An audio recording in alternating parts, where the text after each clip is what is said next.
Ja, de volgende alsjeblieft. Bonne chance.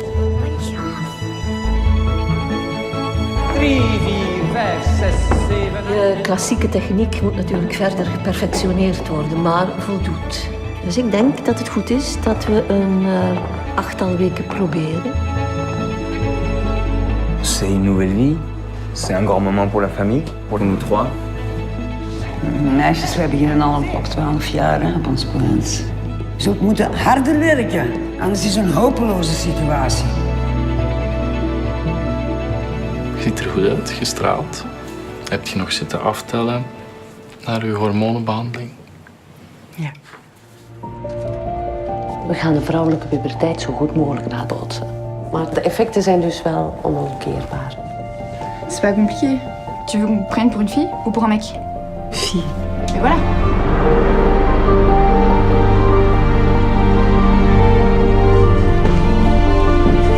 Je te demande comment ça va parce que tu me dis jamais rien. Voilà pourquoi je te demande comment ça va.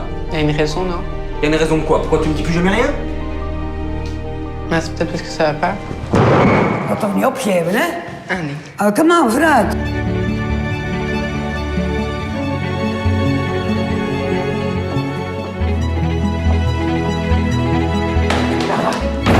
Stop! T'es dans une des meilleures écoles de danse du pays. T'as des médecins qui te suivent. Tout se passe bien. Hein? Tout se passe bien.